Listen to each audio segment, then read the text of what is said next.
Ha ha ha ha ha. Hey, welcome to the OMG Tarot podcast. I'm your host, Lindsay, aka OMG Tarot. So why did I sing my theme song today instead of playing the instrumental version that you've all gotten so used to? Well, because I'm not sitting at my desk right now, and that's where the song file is. This episode's going to be a little different, and it's going to be pretty pared down, so don't expect any fun sound effects like you tend to hear in most episodes. Think of it like the acoustic version of the OMG Tarot podcast versus the studio mix. So why? Well, because it's been quite a hectic week over at House OMG these days, and I got to Thursday and was like, I don't have a podcast for this week. Oh boy. And instead of leaving you all hanging one week and potentially messing up the algorithm, I'm recording one on the fly from the car. So instead of a deep dive into a tarot card this week, we're going to do a shorter, a little bit more pared down episode. But I think it's going to be something that you'll find very relevant. Today, we're going to talk a bit about doing divination with playing cards. Divination with playing cards is, in my opinion, kind of fun. It's kind of a fun party trick, and if you're ever at a party and people are kind of like, oh, you do tarot? Oh, can you do a reading for me? And you don't have your deck with you, just use playing cards. It's actually a lot simpler than one might imagine. I learned how to read playing cards a couple of years ago. It was actually probably about 6 years ago now. And it's not something I do a lot, but it's something I feel like I reference a lot. I talk about it actually kind of a lot in the classes that I teach, because it's not only pretty accessible, but also it's a good way to reinforce a lot of the principles that you rely on in tarot card reading. In fact, you can think of it as, kind of much like this episode, a pared down version of reading tarot cards, because in your tarot deck you have 78 cards, and you have your full major arcana, and if you're working with a modern deck, you have fully illustrated minor arcana cards, so you don't just have a 6 of swords that's 6 swords, you have a 6 of swords with a nice illustration that might be, if you're on a Rider-Waite-Smith deck, people in a boat paddling themselves away from wherever they're coming from, or in another deck you might have some similar illustration that's showcasing what is happening in a 6 of swords situation. In a playing card deck you don't have that. And if you're familiar with some tarot history, or if you just have a large collection of decks, you've probably encountered other decks that don't have illustrated minor arcanas. These minor arcana cards are sometimes known as pip cards, so if you've heard no illustrated pips, that's what it's referring to. It's referring to a deck that the minor arcanas only have symbols on them, so it might have 3 coins for the 3 of Pentacles, or 10 wands for the 10 of Wands.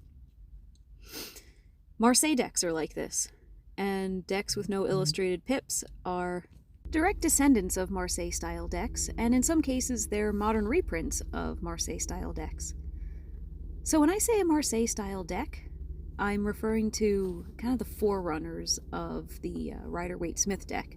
So if you take a look at historical decks like the Tarot di Piacini or the Visconti Sforza deck, any one of those decks that can trace its lineage back to, or even just literally was from, not just tracing lineage, was from Europe from the Renaissance era all the way up to the end of the 19th century, a lot of those, not all, which we'll touch on in a few, are decks known as Marseille style, because the most famous was known as the Tarot di Marseille, so named for Marseille, the city in France. Other decks are named for different cities in Italy and France, and if I remember correctly, other European countries kind of geographically over there, so like Switzerland and stuff. But again, I don't have references in front of me and not an encyclopedic knowledge of all the little details here. You can also find modern reprints of a lot of these decks, and perhaps the most famous one that you can find is the Tarot di Marseille. So that's why we use that term Marseille style to just broadly refer to any decks that have that more old school woodcut look and the most important characteristic, no illustrated pips. So how does this relate back to reading playing cards? Well, because when you don't have illustrated pips, you don't have a picture to guide you through what's going on in that card and help you interpret it. You solely have to go on the math of number plus suit. So, let's think about this for a second. Let's circle back to our Three of Pentacles. We know it's a Pentacles card, so we know it has to do with money and material items. And it's a 3. And when you're reading cards like this, you kind of have to know what each number means. There's a lot more memorization and a lot more... It's a more straightforward, logical kind of tarot card reading, and you could make the argument that it's less intuitive because there's a lot less subjectivity. I think you can also apply levels of intuition to reading these style decks. I don't think they're inherently unintuitive, but as a reader, you're kind of navigating through them a bit differently than you would a fully illustrated pip deck. So what does a 3 mean? Well, in a Marseille style reading, all the numbers have a very concrete meaning, and 3 means the coming together. It's collaboration, and it's the joining of disparate parts like you saw in the 2. The 2 was a binary choice. It was 1 or 2, black or white, A or Z. Then the 3, which follows the 2, is what happens when we bring them together. We bring black and white together, we get gray. We bring 1 and 2 together, we get 3. So it's what happens when you combine those disparate parts. And if you're going to tell me, hey, wait, but even with a Rider-Waite-Smith style deck, there are still some inherent meanings to the numbers, I'd say yes, absolutely. And Pamela Coleman Smith wasn't designing her deck in a vacuum. She had all of these Marseille-style decks to draw inspiration from and an existing system to build her deck upon. So, yes, these numbers are relevant when you're reading an illustrated deck, but I think you don't have to stick to them as tightly, or at least a lot of readers I know don't stick to them as rigidly, so they don't see a 3 and go, okay, this is automatically always collaboration. It's let's kind of look at what's going on here and interpret this in accordance with what other cards have we pulled, what suit are we looking at, what position is the card in, and then also, just for some good measure, it is a 3, so let's consider that as well. I know my thoughts are a bit jumbled this time because typically I record these at my desk with a proper outline and all my recording equipment, and right now I'm talking into my phone. I think I might also do a future episode that looks a little more closely at Marseille-style decks, and if you were to start reading them, how that might be different from reading a Rider-Waite-Smith style, especially if you're more used to reading a fully illustrated deck. But for now, let's talk about some playing cards, because the principles of reading a Marseille-style deck are the principles that you apply to your playing cards. Now, one of the biggest differences between a playing card deck and a tarot card deck is the absence of the major arcana. So you don't have cards like the Devil and the Chariot and the Star in play. And that's going to play into your readings. I think that when you read with playing cards, you're going to be looking a lot more at the little details of life and not so much the big overarching themes, simply because you don't have those major cards. What do you have? You have 4 suits. You've got your clubs, your swords, your spades, not your swords. We're going to circle back to that. Your hearts and your diamonds. So I just gave it away, but they correlate with the 4 suits in the minor arcana, and the spades are the swords. So all of those cards, read them in terms of sword themes. So things like, what do I know? What's logical? What's objective? Then the clubs are the wands. So read those through the lens of how you would read the wands. So things that are fiery and passion-driven and very action-oriented. Then the next 2 might be a little obvious. The diamonds are the pentacles. So when you pull up a diamonds card, you're dealing with themes of material assets and money and grounding and rooting. Then we have the hearts, which are your cups. So these are emotional cards. These are the cards about what do I feel and what do I hope for and what do I wish for and what are those things in life that aren't necessarily the most logical or the most tangible, but nonetheless they're so endearing and appealing because they speak to our senses and our emotions. So once you look at a card's suit, then you add its number, and interpreting playing cards is very easy. It's suit plus number equals meaning. So here's the quick rundown of what the meanings are. An ace is something brand new. It's something fresh on your plate, it's new, it's a fresh beginning, and it's just the start of anything. Then we have two. Two is two things together. It could be two options that you're choosing between. It could be two things kind of existing separately, but possibly having the potential to combine. It could be two choices. It's always, think of it as that, like I mentioned before, that very binary option, that very, do you go left or do you go right? Very kind of, there's a lot of opposite and a lot of contrast in this card. Then we move on to three, and three is where things come together. So it's, maybe I found a way to go both left and right, or maybe I, like that girl in the taco shell commercial, why not both? So three is things coming together. Then four is thinking inside the box. So four is rigid boundaries, safety, comfort zone. These are all quite similar to what you would read into an illustrated deck. Think of that Four of Cups where on the Rider-Waite-Smith, he's in his emotional comfort zone. He's sitting under the tree. He's got 3 cups and the big disembodied hand is trying to give him a fourth, and he's like, no, don't give me that 4th cup. I don't need that. That's too much for me right now. So yeah, 4 is comfort zone, rigid boundaries, just being in a spot where it's like I'm inside the box, things make sense, things are normal. Because then we move on to 5, and now 5 is a more difficult shape. It's not a nice, neat square. It's like a, it's a pentagram for one thing, but it could also be a pentagon. So it's a little kind of breaking the rules and going outside the box, and that's what your 5 is. Your 5 is traversing outside your comfort zone and encountering things that might be new and uncomfortable and unfamiliar. And again, you read it in terms of what is the number of that card and then what is its suit. So if we pulled the 5 of hearts, you might read that as you're going outside your emotional comfort zone and you're experiencing emotional experiences and maybe some sensory experiences that might not be familiar and they might not be comfortable, and that doesn't make them bad, but they're different, and they might kind of leave you feeling like you're not totally grounded and not totally sure.